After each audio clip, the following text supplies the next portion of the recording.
Item ಯಾವುದೇ ಇರಲಿ try ಮಾಡಿ ಆಚಿ ಚಿಕನ್ ಮಸಾಲಾ. ಆಚಿ ಚಿಕನ್ ಮಸಾಲಾ. ರಾಜ್ಯದ ಯಾವ್ಯಾವ ಜಿಲ್ಲೆಗಳಲ್ಲಿ ಪರಿಸ್ಥಿತಿ ಹೆಂಗಿದೆ ಅನ್ನೋದನ್ನ ತೋರಿಸೋ ಪ್ರಯತ್ನ ಮಾಡ್ತಾ ಇದ್ವಿ. ಈಗ ನೇರವಾಗಿ ಕುಂದಾನಗರಿ ಬೆಳಗಾವಿ ಕಡೆ ಹೋಗೋಣ. ಬೆಳಗಾವಿಯಲ್ಲಿ ಪರಿಸ್ಥಿತಿ ಹೆಂಗಿದೆ, ಪ್ರಧಾನಿ ನರೇಂದ್ರ ಮೋದಿ ಅವರು ಕರೆ ಕೊಟ್ಟಾದ್ಮೇಲೆ ಅಂತ ಅಂದ್ರೆ ಮೋಸ್ಟ್ಲಿ ಸಹಜ ಸ್ಥಿತಿಯಲ್ಲೇ ಕಾಣಿಸ್ತಾ ಇದೆ ಪೆಟ್ರೋಲ್ ಬಂಕ್. ಯಾಕಂದ್ರೆ ವಾಹನ ಸವಾರರು ಮೋಸ್ಟ್ಲಿ ಅರ್ಥ ಮಾಡ್ಕೊಂಡಂಗಿದೆ, ಸ್ವಲ್ಪ ಮಿತವಾಗಿ ಬಳಕೆ ಮಾಡಿ ಅಂತ ಹೇಳಿದರೆ, ಅದರ ಪ್ರಕಾರ ಅಭಾವ ಸೃಷ್ಟಿಯಾಗಿಲ್ಲ ಅಂತ. ದೃಶ್ಯ ನೋಡ್ತಾ ಇದ್ರಿ, ಕೆಲವರಿಗೆ ಆತಂಕ ಇರ್ಬೋದು, ಇನ್ನು ಕೆಲವರಿಗೆ ಆರಾಮಾಗಿ ಬಂದು ಪೆಟ್ರೋಲ್ ಡೀಸೆಲ್ ಹಾಕಿಸ್ಕೊಂಡು ಹೋಗ್ತಾ ಇರುವಂತಹ ದೃಶ್ಯಗಳು ಬೆಳಗಾವಿಯಲ್ಲಿ ನೋಡೋದಕ್ಕೆ ಸಿಗ್ತಾ ಇದೆ. ಪ್ರಧಾನಿ ಮೋದಿಯವರ ಒಂದು ಭಾಷಣ ಇವತ್ತು ದೇಶಾದ್ಯಂತ ಚರ್ಚೆ ಹುಟ್ಟಾಕಿರ್ತಕ್ಕಂಥದ್ದು.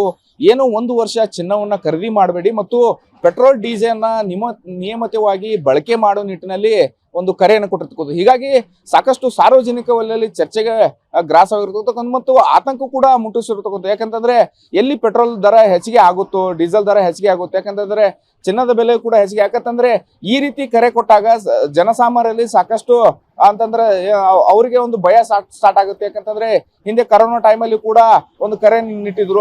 ಆ ರೀತಿ ಏನಾದ್ರೂ ಮುಂದೆ ಸಮಸ್ಯೆ ಉಂಟಾಗುತ್ತಾ ನಿಟ್ಟಿನಲ್ಲಿ ಈಗ ಜನರು ಆತಂಕ ಪಡುವಂತ ಪರಿಸ್ಥಿತಿ ನಿರ್ಮಾಣವಾಗಿದೆ. ಹೀಗಾಗಿ ಸದ್ಯ ನಾವು ಯಾವ ರೀತಿ ಇದೆ ಹಾಗಾದ್ರೆ ಪೆಟ್ರೋಲ್ ಬಂಕ್ ಅಲ್ಲಿ ಸ್ಥಿತಿ ಏನಿದೆ, ಇವತ್ತಿನ ರೇಟ್ ಏನಿದೆ, ಏನಾದ್ರೂ ಬದಲಾವಣೆ ಆಗಿದೆ ನಿಟ್ಟಿನಲ್ಲಿ ನಿಮ್ಗೆ ತೋರಿಸ್ತೀವಿ. ಇದು ಬೆಳಗಾವಿಯಲ್ಲಿ ಇರುವಂತ ಒಂದು ಪೆಟ್ರೋಲ್ ಬಂಕ್. ಈ ಪೆಟ್ರೋಲ್ ಬಂಕ್ ಅಲ್ಲಿ ಸದ್ಯ ಇವತ್ತಿನ ದರ ಏನಿದೆ ಅನ್ನೋ ನಿಟ್ಟಿನ ನಿಮಗೆ ತೋರಿಸ್ಬೇಕಂದ್ರೆ ಬೆಳಗಿನ ಜಾವನೆ ಏನು ಕಸ್ಟಮರ್ಗಳೇನು ಬಂದು ಪೆಟ್ರೋಲ್ ಹಾಕಿಸುವಂತ ಕೆಲಸಕ್ಕೆ ಮುಂದಾಗಿದ್ದಾರೆ. ಸದ್ಯ ಇವತ್ತು 102 ರೂಪಾಯಿ .74 ಇರ್ತಕ್ಕಂಥದ್ದು ಪೆಟ್ರೋಲ್.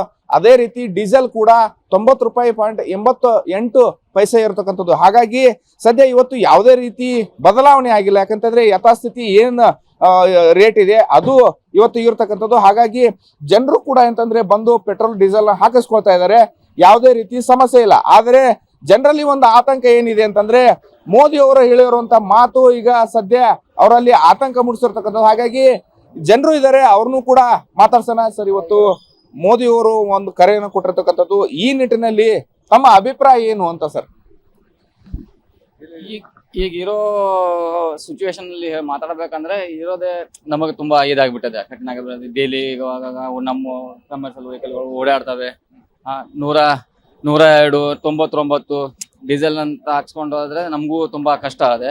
ಮತ್ತು ಇವಾಗ ಅವರು ಮಾತಾಡೋದು ನೋಡಿದ್ರೆ ಏನೋ ನಾಳೆ ದಿನಗಳಲ್ಲಿ ಬರೋ ದಿನಗಳಲ್ಲಿ ಅತಿ ಹೆಚ್ಚಿಗೆ ಆಗೋ ಚಾನ್ಸಸ್ ತುಂಬಾ ಕಾಣ್ ಬರ್ತಿದೆ. ಈ ಮೊನ್ನೆ ಒಂದು ಇದು ಕೊಟ್ಟಿದ್ದಾರೆ, ಅವರು ನ್ಯೂಸ್ ಕೊಟ್ಟಿದ್ದಾರೆ. ಏನಂದ್ರೆ ಈ 1 ವರ್ಷಗಳ ಕಾಲ ಯಾರು ಚಿನ್ನವನ್ನು ಖರೀದಿ ಮಾಡಬೇಡಿ ಅಂತ. ಚಿನ್ನ ಖರೀದಿ ಮಾಡೋದು ಬಿಡಿ, ದೂರ ಹೋಗಲಿ. ಬಟ್ ಇದು ನಮ್ಮ ಡೀಸೆಲ್ ಪೆಟ್ರೋಲ್ ಬಗ್ಗೆ ಹೇಳ್ಬೇಕಂದ್ರೆ ಇರೋ ರೇಂಜಿಗೆ ಹೋಗ್ತಾ ಇರೋದೇನೋ ಸದ್ಯದ ಮಟ್ಟಿಗೆ ಓಕೆ ಅನಿಸ್ತಾ ಇದೆ. ಆಗಲೇ ಅವತ್ತು ಒಂದು 2 ಡೇಸ್ ಪಂಪ್ ಬಂದಾಗಿದ್ವು ಆ ಯುದ್ಧ ಆದ ಕಾರಣ. ನೀವು ಜಾಸ್ತಿ ಈಗ ಪ್ರೈವೇಟ್ ವೆಹಿಕಲ್ ಬಳಸ್ತೀರಿ? ಪ್ರೈವೇಟ್ ವೆಹಿಕಲ್ಗಳನ್ನ ಬಳಸ್ತೀವಿ ನಾವು. ಪ್ರೈವೇಟ್ ವೆಹಿಕಲ್ನ ನಾವು ದಿನ ಆಫೀಸಲ್ಲಿ ಅಟ್ಯಾಚ್ ಮಾಡಿ, ಕೆಲವೊಂದು ಡಿಪಾರ್ಟ್ಮೆಂಟ್ಗಳು ಅಟ್ಯಾಚ್ ಮಾಡಿ, ಆಫೀಸ್ ನಮ್ಮ ಕಮರ್ಷಿಯಲ್ ವೆಹಿಕಲ್ಗಳು ಎಲ್ಲ ಎಲ್ಲೋ ಬೋರ್ಡ್ ಗಾಡಿಗಳು ಅದಾವೆ. ಈಗ ರೇಟ್ ಹೆಚ್ಚಾದ್ರೂ ಕೂಡ ನಿಮ್ಗೆ ಬಹಳ ಸಮಸ್ಯೆ ಆಗುತ್ತೆ. ರೇಟ್ ಹೆಚ್ಚಿಗೆ ಇದ್ರು ಕೂಡ ಸಮಸ್ಯೆ ಆಗತ್ತೆ, ಸಿಕ್ಕಾಪಟ್ಟೆ ಸಮಸ್ಯೆ ಆಗತ್ತೆ. ತುಂಬಾ ಅಲ್ಲ, ಸಿಕ್ಕಾಪಟ್ಟೆ ಸಮಸ್ಯೆ ಆಗತ್ತೆ. ಆದ್ರೂ ಕೂಡ ನಾವು ಅದನ್ನ ಇದ್ ಮಾಡ್ಲೇಬೇಕು. ಯಾಕಂದ್ರೆ ವೆಹಿಕಲ್ಗಳು ಆಫೀಸ್ಗೆ ಕಳಿಸ್ಲೇಬೇಕು. ಮುಂದಿನ ದಿನಮಾನಗಳಲ್ಲಿ ಹೆಂಗ್ ಬರುತ್ತೆ ನೋಡ್ಬೇಕು. ಇದು ಅಂತಂದ್ರೆ ಸಾರ್ವಜನಿಕರು ಹೇಳಿರ್ತಕ್ಕಂಥದ್ದು. ಯಾಕಂತಂದ್ರೆ ಮೋದಿ ಅವರ ಹೇಳಿಕೆ ಮುಂದೆ ಏನಾದ್ರೂ ಅಂತಂದ್ರೆ ರೇಟ್ ಹೆಚ್ಚಿಗೆ ಆಗಬಹುದಾ ನಿಟ್ಟಿನಲ್ಲಿ ಆತಂಕವನ್ನ ವ್ಯಕ್ತಪಡಿಸ್ತಾ ಇದ್ದಾರೆ. ಯಾಕಂದ್ರೆ ನಾವು ಸಾಮಾನ್ಯವಾಗಿ ನಮ್ಮ ಸ್ವಂತ ವೆಹಿಕಲ್ ಅನ್ನೇ ಬಳಸ್ತಾ ಇದೀವಿ. ಯಾಕಂದ್ರೆ ಈಗ ಯಾಕಂದ್ರೆ ನಾವು ಸರ್ಕಾರಿ ಆಫೀಸ್ಗಳಿಗೆ ಅಟ್ಯಾಚ್ ಮಾಡಿಕೊಂಡಿರ್ತೀವಿ. ಆಮೇಲೆ ಬೇರೆ ಬೇರೆ ಕೆಲಸಗಳು ಕೂಡ ನಾವು ಪ್ರೈವೇಟ್ ವೆಹಿಕಲ್ ಬಳಸ್ಕೊಳ್ತೀವಿ. ಈಗ ಒಮ್ಮಿಂದ ಮೇಲೆ ನಾವು ಅಂದ್ರೆ ಸರ್ಕಾರಿ ವಾಹನಗಳನ್ನ ಬಳಸಿ ಅನ್ನೋ ನಿಟ್ಟಿನಲ್ಲಿ ಪ್ರಯಾಣ ಮಾಡಿ ಅನ್ನೋ ನಿಟ್ಟಿನಲ್ಲಿ ಹೇಳಿರ್ತಕ್ಕಂಥದ್ದು ನಮಗೆ ಎಲ್ಲೇ ಒಂದ್ ಕಡೆ ಆತಂಕ. ಯಾಕಂದ್ರೆ ಮುಂದೆ ಚಿನ್ನದ ದರ ಹೆಚ್ಚಿಗೆ ಈಗಾಗಲೇ ಆಗಿದೆ. ಆದ್ರೆ ಪೆಟ್ರೋಲ್ ದರ ಏನಾದ್ರೂ ಹೆಚ್ಚಿಗೆ ಆದ್ರೆ ತುಂಬಾ ಕಷ್ಟ ಆಗೋ ನಿಟ್ಟಿನಲ್ಲಿ ತಮ್ಮ ಅಳನನ್ನ ತೋಡ್ಕೊಂಡಿದ್ದಾರೆ. ಕ್ಯಾಮರಾ ಪರ್ಸನ್ ವಿಶ್ವನಾಥ್ ಪಾಟೀಲ್ ಜೊತೆ ರಾಜೇಶ್ ಶುಗಾರ್, ಗ್ಯಾರಂಟಿ ನ್ಯೂಸ್, ಬೆಳಗಾವಿ. ಇದು ಕುಂದಾನಗರಿ ಬೆಳಗಾವಿಯ ಪರಿಸ್ಥಿತಿ. ಶ್ರೀನಿವಾಸ್ ಸರ್, ಫೈನಲಿ ಈ ವಾಸ್ತವ ಪರಿಸ್ಥಿತಿ ನೋಡಿದ್ಮೇಲೆ ಏನ್ ಅನಿಸ್ತಿದೆ? ಕೆಲವರು ಪ್ಯಾನಿಕ್ ಆಗ್ತಿದ್ರೆ, ಕೆಲವರು ಓಕೆ ಪರವಾಗಿಲ್ಲ ಪ್ರಿಪೇರ್ ಆಗ್ತಾ ಇದೀವಿ. ಅದೇ ನೀವು ಚಾನಲ್ ಅಲ್ಲಿ ತೋರಿಸಿರೋ ಪ್ರಕಾರ ಕೆಲವರು ಅರ್ಥ ಮಾಡ್ಕೊಂಡಿದ್ದಾರೆ. ಎಲ್ಲರೂ ಅರ್ಥ ಮಾಡ್ಕೋಬೇಕು. ಈಗ ಏನಾಗಿದೆ, ನಮಗೆ ಮೇಯ್ನು ಹಾರ್ಮೋಸ್ ಈಗ ಪರಿಸ್ಥಿತಿ ಏನಂದ್ರೆ, ಇರಾನ್ ಅವರು ಹೇಳಿದ್ದಾರೆ ನಮಗೆ ಅಲ್ಲಿಂದಾನೇ ಬರಬೇಕು, ಅದು ಓಪನ್ ಆಗಿಲ್ಲ. ನಂಬರ್ 1. ನಂಬರ್ 2 ಏನಾಗಿದೆ, ಇವತ್ತು ಅವ್ರು ಏನು ಹೇಳಿದ್ದಾರೆ, ನಾವು ಇಲ್ಲಿ ಬಿಡ್ಬೇಕಂದ್ರೆ ನಾವು ಚಾರ್ಜ್ ಮಾಡ್ತೀವಿ, ಇಷ್ಟು ಡಾಲರ್ ಅಂತ ಚಾರ್ಜ್ ಮಾಡ್ತೀವಿ ಅಂತ ಹೇಳಿದ್ದಾರೆ. Okay. ಈ ಎರಡರಲ್ಲಿ ಯಾವುದಾದ್ರೂ ಅಂದರೆ ಅದು ಹರ್ಮೋಸಿಂದ ಬರದೇ ಇದ್ರೂ ಇವ್ರು ಜಾಸ್ತಿ ಮಾಡಿದ್ರು ನಮಗೆ ರೇಟ್ ಇಲ್ಲಿ ಮತ್ತೆ ರೈಸ್ ಆಗೇ ಆಗುತ್ತೆ. ಸೊ ಇದಕ್ಕೆ ನಾವು ಪ್ರಿಪೇರ್ ಆಗಬೇಕಂದ್ರೆ ಇಲ್ಲಿಂದಾನೇ ಪ್ರಿಪೇರ್ ಹಾಕ್ಕೋಬೇಕು. ನಾವು ಸ್ವಲ್ಪ ನಾವು ಕಂಟ್ರೋಲ್ ಮಾಡಿಕೊಂಡು, ನಾನು ಇಷ್ಟೇ ಜನತೆಗೆ ಹೇಳೋದು ಇಷ್ಟೇ, ಮೋದಿ ಏನೇ ಹೇಳಲಿ ಪೊಲಿಟಿಸೈಸ್ ಮಾಡಬೇಡಿ, ರಾಜಕೀಯ ಮಾಡಬೇಡಿ, ಅದನ್ನು ಇನ್ನರ್ ಏನಿದೆ ಅರ್ಥ ಮಾಡಿಕೊಂಡು ಅದಕ್ಕೆ ನಾವು ಏನು ಸಹಕಾರ ಕೊಡಬೇಕೋ ಕೊಟ್ಟರೆ, ಪೊಲಿಟಿಕಲ್ ಪಾರ್ಟೀಸ್ ಆಗಿರಲಿ, ಜನತೆ ಆಗಿರಲಿ, ಯಾರೇ ಆಗಿರಲಿ ಮಿಸ್ಲೀಡ್ ಆಗಬಾರ್ದು. ದೇಶಕ್ಕೋಸ್ಕರ ಎಕಾನಮಿ ಡಿಸಾಸ್ಟರ್ ಆಗೋಗ್ಬಿಟ್ರೆ ಏನಾಗುತ್ತೆ ಅಂದರೆ ಕೊಲ್ಯಾಪ್ಸ್ ಆಗೋಗ್ಬಿಡುತ್ತೆ ಗೌರ್ಮೆಂಟೇ, ಇದು ನಮ್ಮ ಎಕಾನಮಿನೇ ಇದಾಗೋಗ್ಬಿಡುತ್ತೆ. ಆಲ್ರೆಡಿ ಫಾರಿನ್ ಕಂಟ್ರೀಸು ಅನುಭವಿಸ್ತಾ ಇದೆ. ಅಲ್ಲಿ ಒಂದೊಂದು ನೀವು ಪಕ್ಕದ ಪಾಕಿಸ್ತಾನಲ್ಲೇ ನೋಡಿ, ಒಂದು ಫ್ರೂಟ್ ತಗೊಳ್ಳಿ, ಒಂದು ಏನಾದರೂ ತಗೊಳ್ಳಿ ಐಟಮು ಎಲ್ಲ ಸಾವಿರಾರು ರೂಪಾಯಿ ಕೊಡಬೇಕಾಗತ್ತೆ.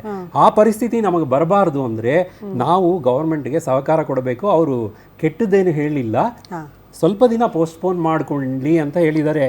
ಪರ್ಚೇಸ್ ಮಾಡಬೇಡಿ ಅಂತ ಯಾವುದೂ ಹೇಳಿಲ್ಲ, ಎಲ್ಲ ಪೋಸ್ಟ್ಪೋನ್ ಮಾಡ್ಕೊಳ್ಳಿ, ನಮಗೆ ಸಹಕಾರ ಕೊಡಿ ಅಂತ ಹೇಳಿದ್ದಾರೆ. ಪ್ಲೀಸ್ ದಯವಿಟ್ಟು ಯಾರೇ ಆಗಿರಲಿ ಜನತೆ ಆತಂಕ ಪಡಬೇಡಿ. ನೀವು ಪ್ಯಾನಿಕ್ ಬೈಯಿಂಗ್ ಮಾಡಬೇಡಿ, ನಂಬರ್ 1. ನಂಬರ್ 2, ನಾವು ಈವನ್ ಸೇಲ್ ಮಾಡೋರ್ಗೂ ಅಷ್ಟೇ ಬ್ಲ್ಯಾಕ್ ಮಾರ್ಕೆಟಿಂಗ್ ಮಾಡಬೇಡಿ ಇದನ್ನು. ಎಸ್, ಮಾನ್ವಿತಾ ಅವರೇ ಫೈನಲಿ ಏನು ಹೇಳ್ತೀರಿ?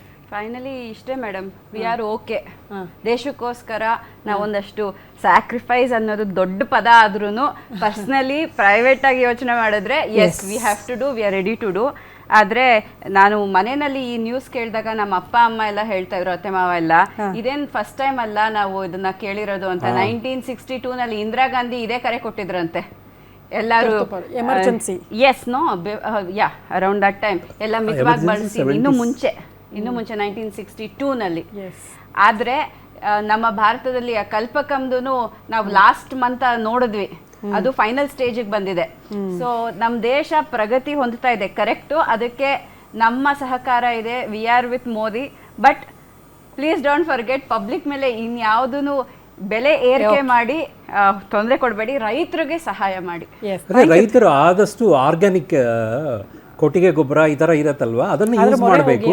ಕೆಮಿಕಲ್ದು ಫರ್ಟಿಲೈಸರ್ಸು ಆದಷ್ಟು ಅವಾಯ್ಡ್ ಮಾಡಿ, ಯಾಕೆಂದ್ರೆ ಅದನ್ನು ಇಂಪೋರ್ಟ್ ಮಾಡ್ಕೊಂಡೇ ತರೋದು ನಾವು.